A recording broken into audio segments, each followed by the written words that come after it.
Get up. I would, your majesty. We would take root neath Mount Carbon, where it's warmer, but allotments for the Vale. Curse a Blackbrook Vale's been undone! And by a human wench! Curse a Blackbrook Vale's been undone! Riding past a mine, Meave noticed a group of miners gathered around the entrance to a shaft.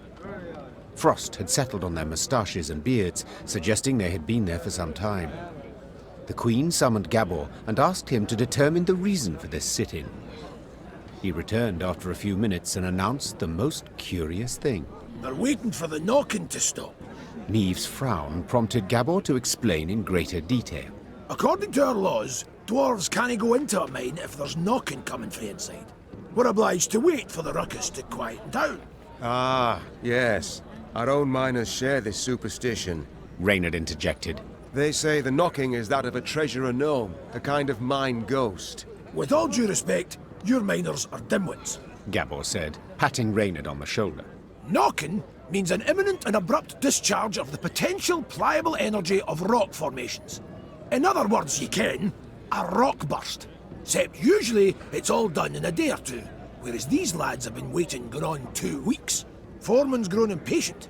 He'd like to send someone down the shaft, have him see what's at issue, but, well, the code forbids us from doing anything of the sort. If in this manner I can gain favour among your brethren, Sighed the Queen, dismounting. so be it. I shall descend and see what the problem is. The shaft was too narrow to fit an entire army, so Meave and a small unit of men entered the mine, miners' lamps in hand, and hearts in their mouths. The rhythmic knocking coming from the bowels of the mountains, distorted and multiplied, was unnerving. Soon the company arrived at the place that seemed the source of the knocking. Gabor put his ear to the rock and listened for several moments in silence, then struck the wall with all his might. The wall crumbled with a crash, opening a passage into another corridor, from which sprang numerous foes.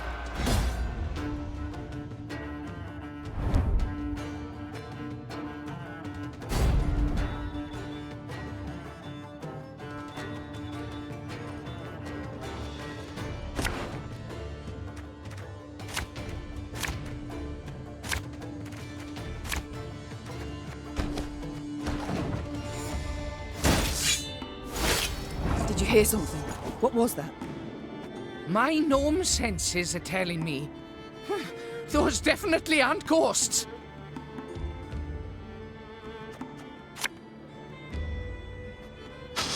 I smell a leak.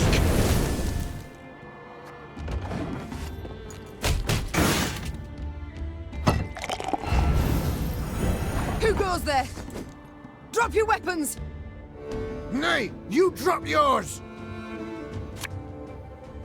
We'll catch them all!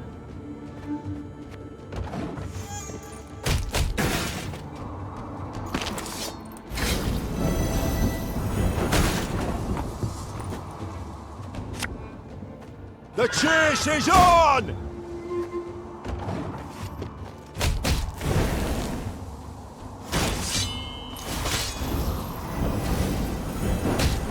Who just grabbed me?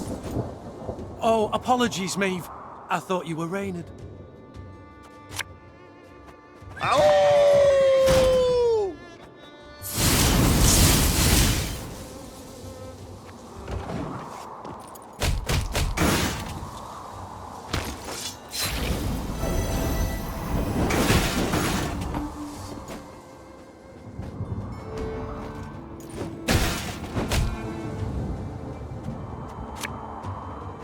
Have it the white of an eye from half a league away.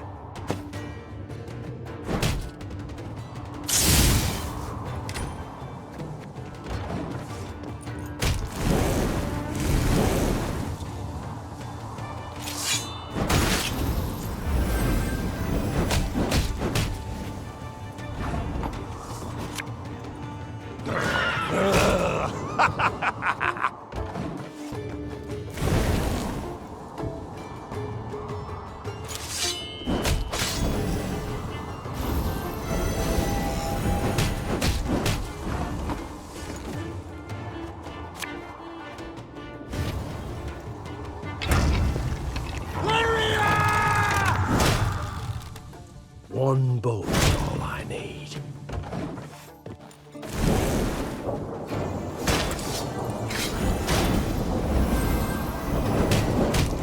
Reynard! Are we winning? I can't see a bloody thing!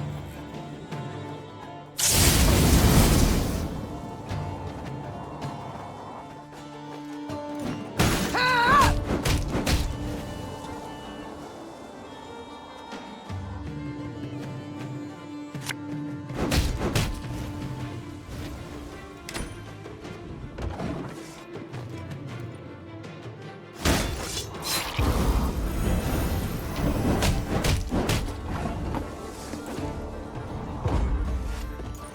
Stop! Stop! We surrender!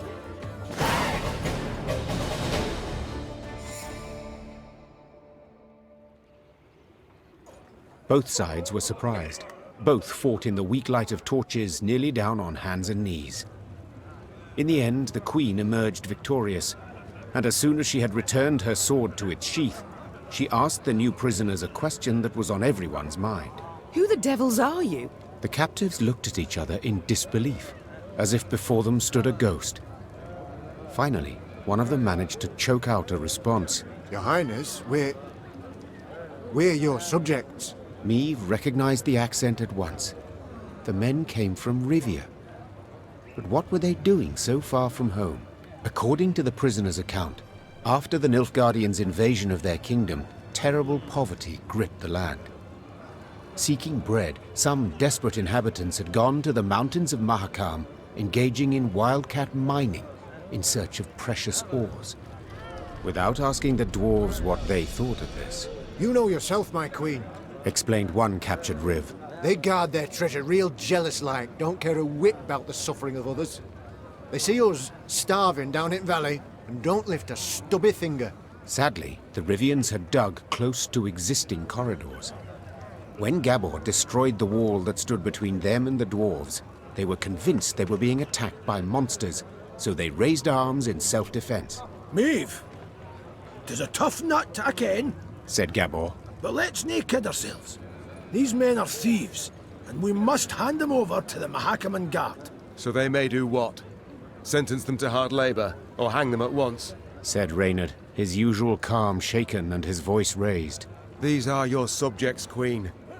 They coveted their neighbors' goods, true, but only because they had nought themselves. The foreman wished for the knocking to stop, Said the Queen. and so it shall. As for you, go back to Rivia, and tell all their queen shall soon return, leading an army. The grateful Rivs quickly packed up their tools and left the mountains.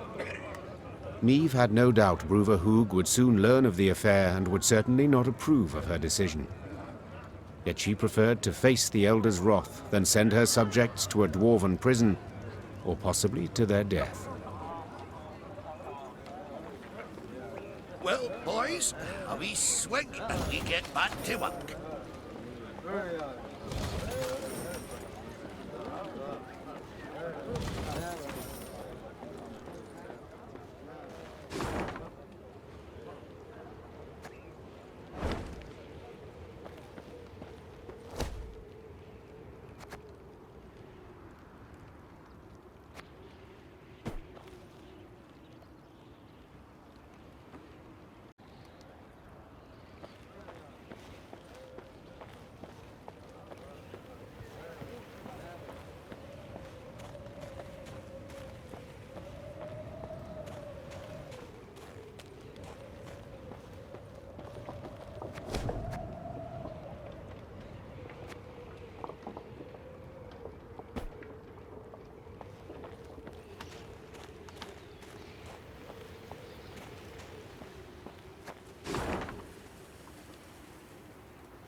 Meve's force neared Davor's abyss. Signs of beastly feasting were not hard to find. Countless paw and claw tracks were impressed in the blood-stained snow.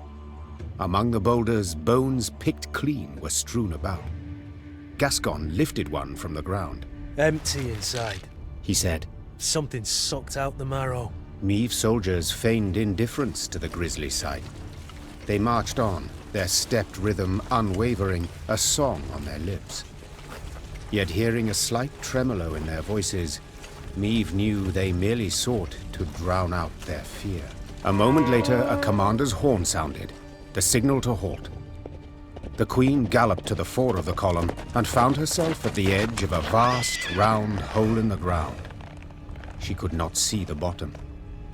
Meave drew her reins tight to prevent her mount from taking even one step forward. What is this? A crater? A desiccated lake? A mine of the strip variety.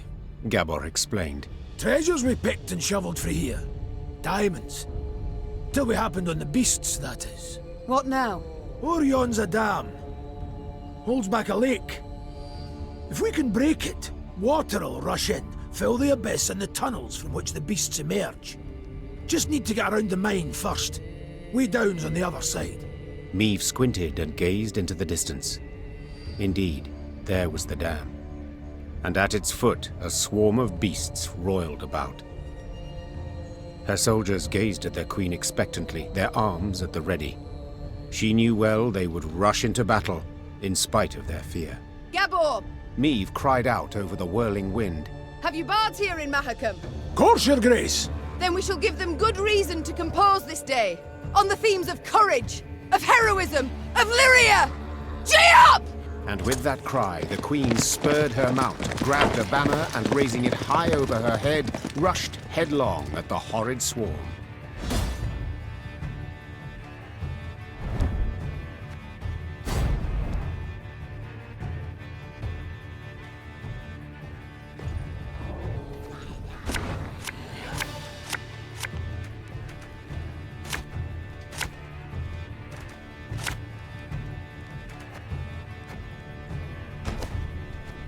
There's the way down! We need to break through and destroy the dam! This could hurt!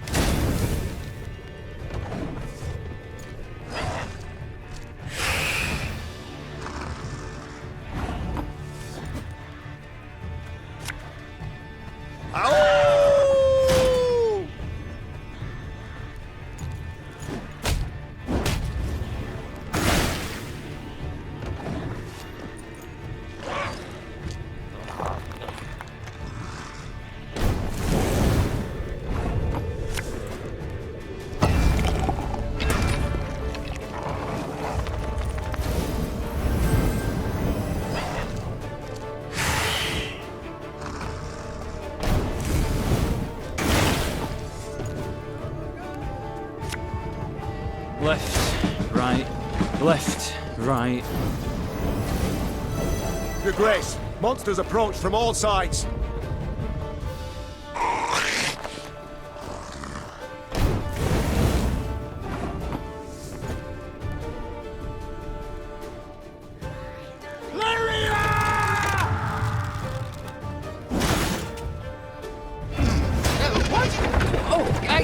Yes, I'm on it.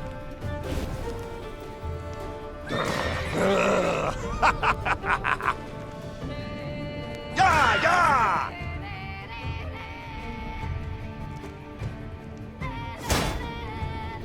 Watch your heads!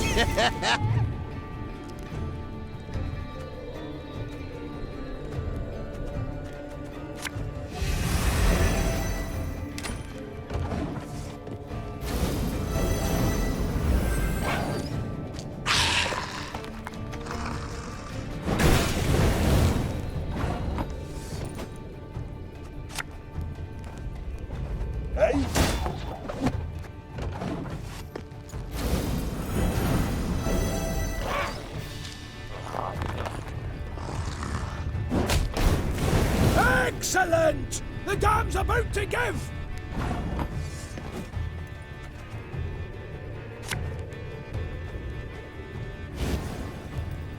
We'll catch 'em all! The chase is on! This axe will be reaping black-clad heads.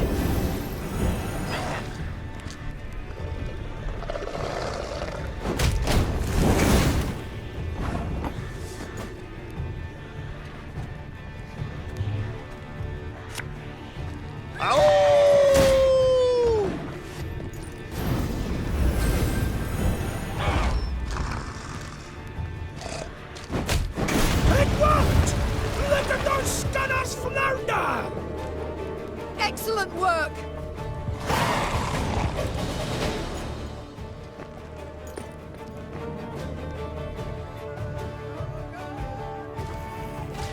And indeed, bards sang of this battle soon after. For no claws or fangs could break through the wall of shields the Lyrians raised that day. And no scales could protect the beasts from the Lyrians' stinging arrows and blades. Fight! Do not relent! Let us show these beasts! It is they who should fear us! The Queen shouted. In the end, the beasts turned to flee, yet Maeve's force cut off any chance of escape. A solid wall of men began to push the monsters ever closer to the edge of Davor's abyss. Pressed from all sides, the horrors began slipping over the precipice, screeching terribly as they fell. Silence came at last. The Queen stood at the edge of the precipice, breathing heavily, leaning on her sword. From the depths of the mine came muted growls and groans. Let's flood the damn hole, Hissed Gabor. before any other shite crawls out of it. A rush of icy water suddenly rose, then just as abruptly plunged into the mine, flooding the pit.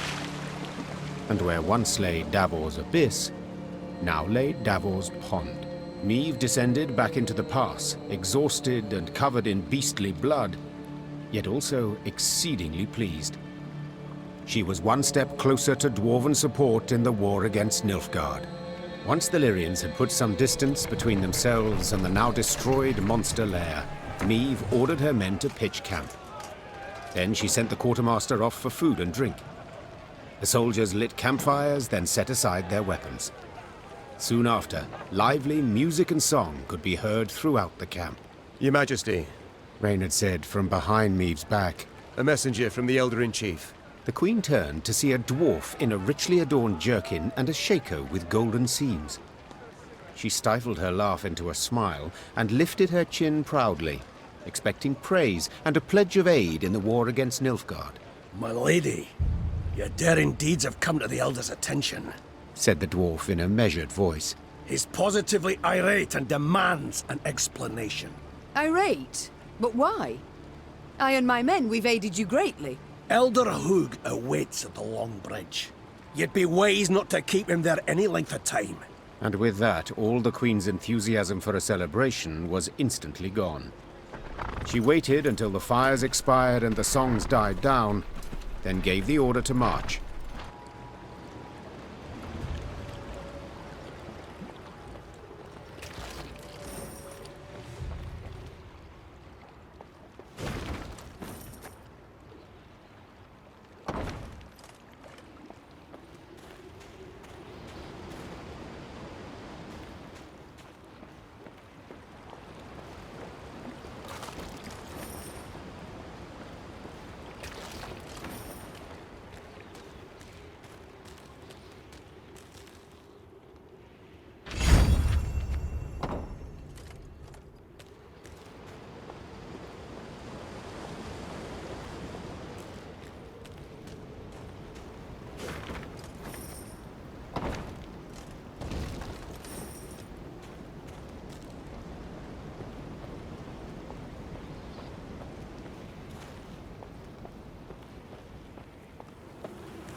Frozen. All. Only the banner moves. blown by the wind. Downright poetic. Prime material for a ballad, perhaps even a whole saga.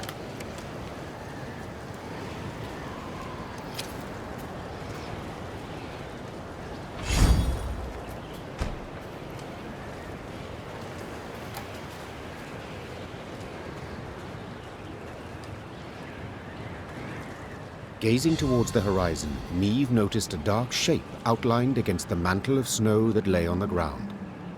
It proved a tower, toppled and broken in pieces. Around it lay the ruins of other buildings, blocks hewn out of basalt rock protruding from the permafrost. That'd be the Clan Vidmar ruins, said Gabor, hollering over the wind. Rich ones had their clan seat here till earth tremors turned all into dust. Hundreds of dwarves lived here once, and now, not a living soul. Ah! Help! Save me! On the contrary, there was someone midst the ruins, and said someone was clearly in trouble. Niamh ordered her men to find the unfortunate soul. They returned moments later, leading a dwarf whose teeth chattered. They had found him in a ruined building where he'd sought shelter from ghouls. Judging by his appearance, the dwarf had spent the better part of a week there. Mirko Vidmar, they call me.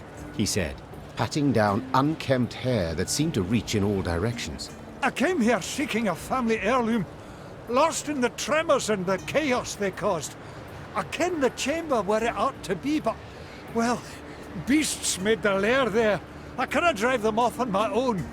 But bold warriors like you ought to cut them down in a jiffy. So, will you help? I too have lost my home, estate, said the Queen. so I understand well what you feel. I shall help you recover your heirloom. Call it a win. Mirko Vidmar's face lit up. Though he'd spent a week besieged and eating stale biscuits, and though there was a hoarfrost in his beard, he quickly trotted to the front of the column and led the Lyrian soldiers to the underground chamber. As promised, beasts awaited there.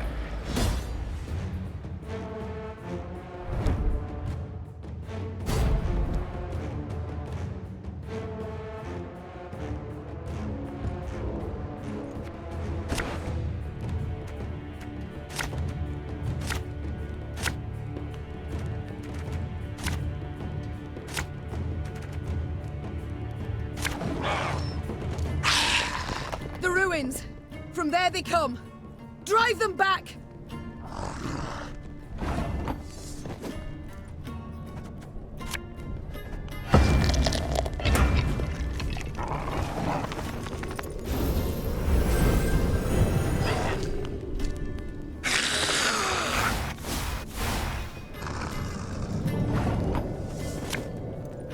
Catch!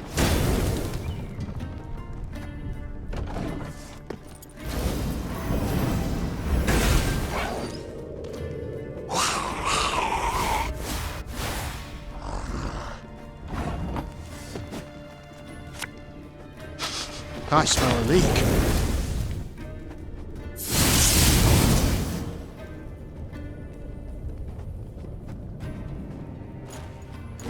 Ah!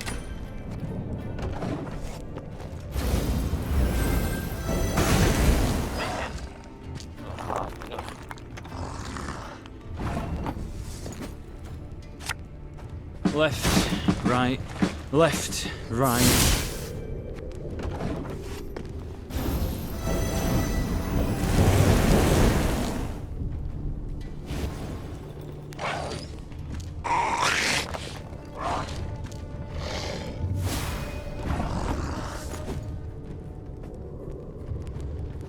Should have listened to me, old lady.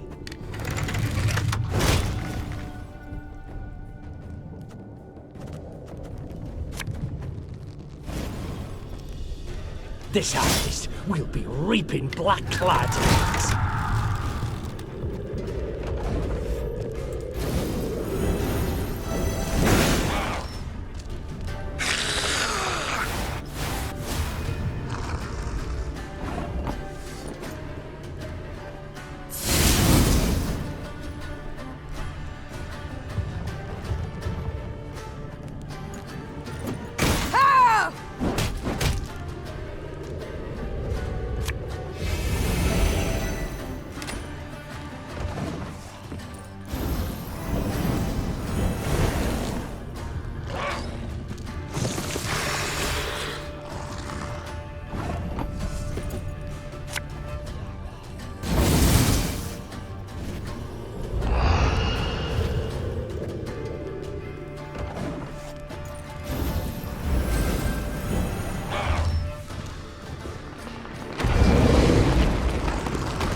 Let's get a move on before any others show up.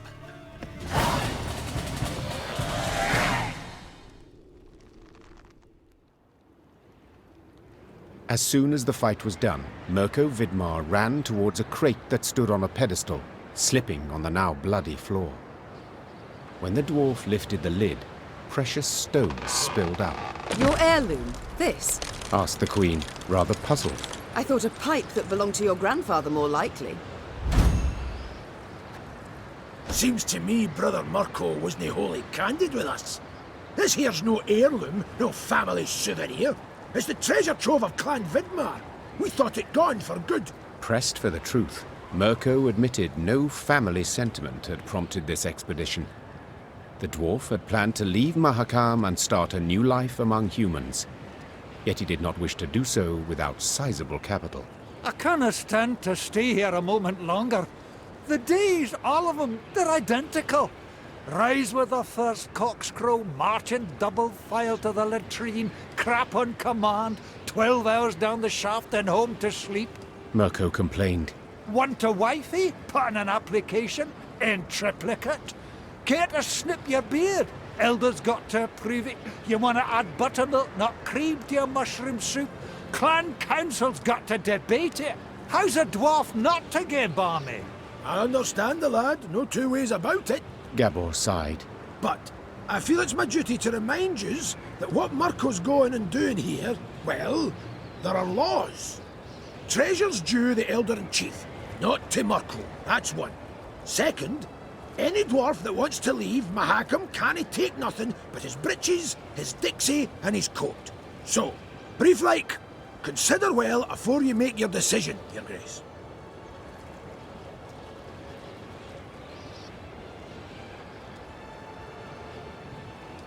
When I was a lass of but 12 summers, my mother ordered me to go to a ball in a pink crinoline dress. In it I resembled a meringue pastry. Meave smiled at the memory. So I cut it into ribbons and fled out my bedroom window. What's that got to do with? What I wish to say, Gabor, is that I understand him. And though it be against your laws, I shall allow him to take the treasure and leave. Mirko Vidmar had tears in his eyes as he thanked the Queen. Then he heaved the crate onto his back, and deeply bent over under its weight, he trudged off towards human lands.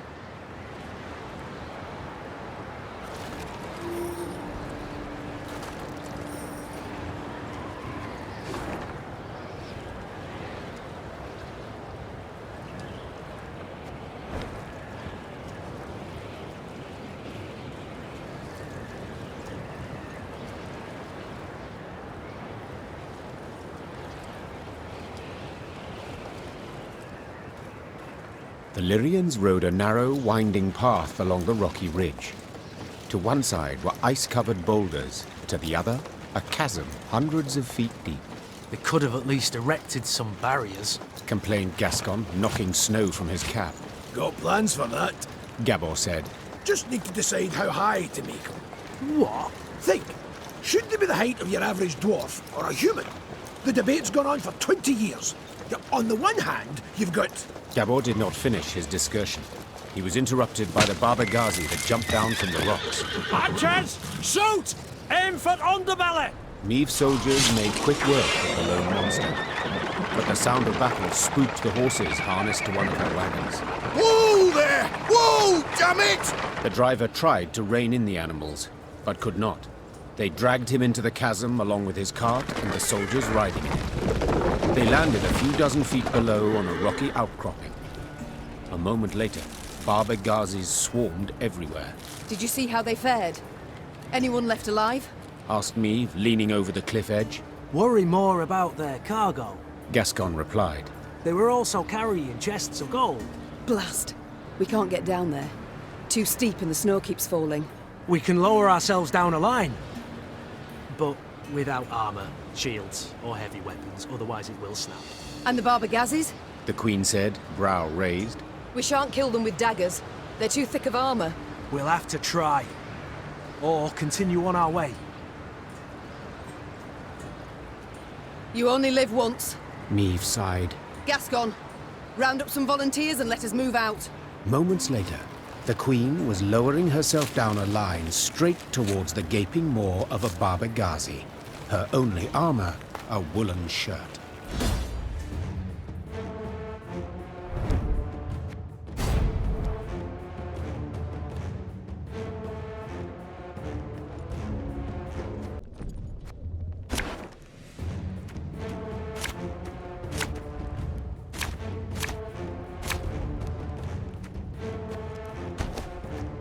Careful!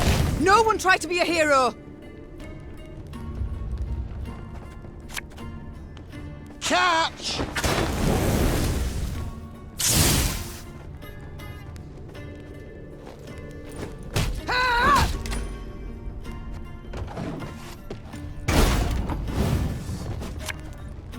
Yeah, yeah!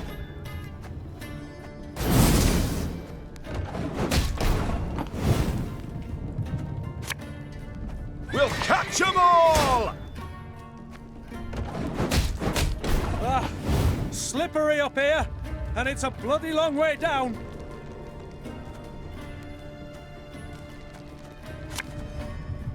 The chase is on! Ah!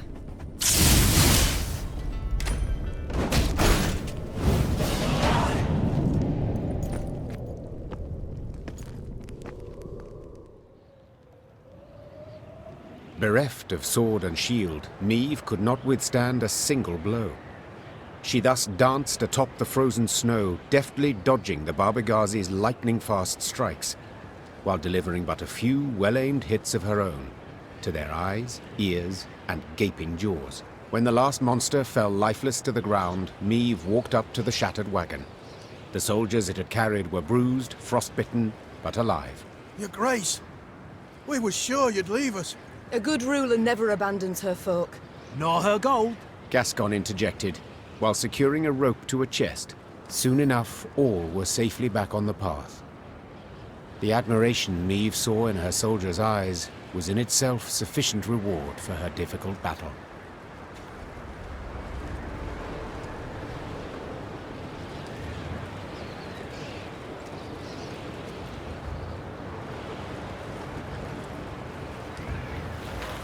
It's man's left fresh snow today.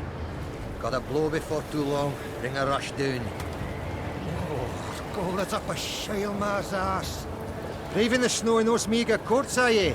Truly. Throw yourselves here for a spell afore moving on.